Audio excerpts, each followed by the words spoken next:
প্রিয় শিক্ষার্থীগণ, শিক্ষাগৃহ চ্যানেলে তোমাদের স্বাগত। আজ আমি আলোচনা করব ইতিহাস মাইনরের একটি অন্যতম গুরুত্বপূর্ণ 5 নম্বরের প্রশ্ন। সেটি হলো ষোড়শ মহাজন পদ সম্পর্কে আলোচনা করব। বিভিন্ন বৌদ্ধ ও জৈন ধর্মগ্রন্থ থেকে জানা যায় যে খ্রিস্টপূর্ব 6ষ্ঠ শতকে ভারতে কোনো কেন্দ্রীয় রাজশক্তি ছিল না। তবে এই সময় ভারতে 16টি ক্ষুদ্র রাজ্যের অস্তিত্ব ছিল। এদেরকে একত্রে বলা হয় ষোড়শ মহাজনপদ।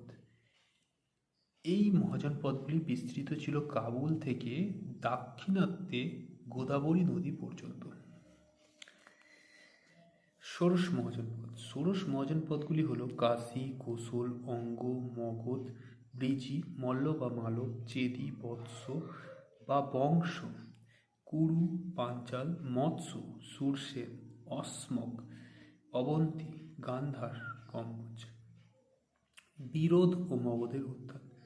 ষোড়শ মহাজন পদগুলির মধ্যে বিরোধ ও সংঘর্ষের সুযোগে দুর্বল জনপদগুলিকে কবলিত করে 4টি বৃহৎ জনপদ শক্তিশালী হয়ে ওঠে।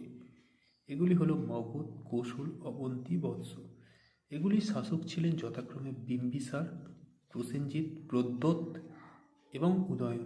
এদের মধ্যে বিম্বিসারের নেতৃত্বে মগধ বিশাল সাম্রাজ্যে পরিণত হয়।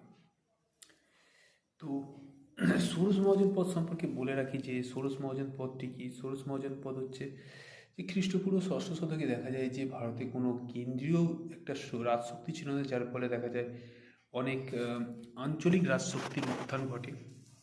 এই আঞ্চলিক রাজশক্তির উত্থান ঘটার ফলে সেগুলোর মধ্যে তারা নিজেদের মধ্যে লড়াই সংঘর্ষ করতেই থাকতো। এরকম 16টি রাজ্যের ক্ষুদ্র রাজ্যের অস্তিত্ব জানা যায় বিভিন্ন ধরনের বৌদ্ধ ও জৈন ধর্মগ্রন্থ থেকে। তো এদেরকে একত্রে কি বলা হতো? ষোড়শ মহাজন পদ।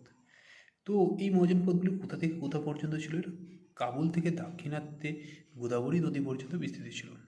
তো এগুলো যে 16টি মহাজন পদ, এই 16টি মহাজন পদগুলি দেখা যায় যে তাদের মধ্যে বিরোধ ও সংঘর্ষ লেগেই থাকতো। কিন্তু দেখা যায় যেগুলো দুর্বল মহাজন পদ ছিল সেগুলিকে গ্রাস করে নিয়ে শেষ পর্যন্ত 4টি বৃহৎ জনপদ গড়ে ওঠে, শক্তিশালী হয়ে উঠেছে।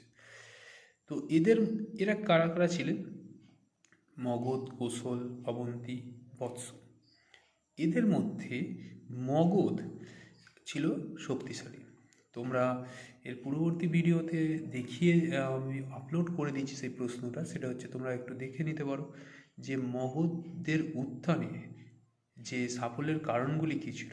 তো বিভিন্ন কারণ ছিল, তো তার জন্য মগধই শক্তিশালী হয়ে উঠেছিল এবং একটি শক্তিশালী কেন্দ্রীয় রাজশক্তিতে পরিণত হয়েছিল ভবিষ্যতে কি। তো এই ভিডিওতে এ পর্যন্তই। ভিডিও শেষ করার আগে একটা কথা বলে রাখি, যদি তোমরা অনলাইন ক্লাস করতে চাও তাহলে ভিডিও শুরুতে দেওয়া ফোন নাম্বারে হোয়াটসঅ্যাপ করতে পারো। তো ভিডিওটি ভালো লাগলে লাইক করে দিও, চ্যানেলে নতুন হয়ে থাকলে চ্যানেলটিকে সাবস্ক্রাইব করে দিও। ধন্যবাদ।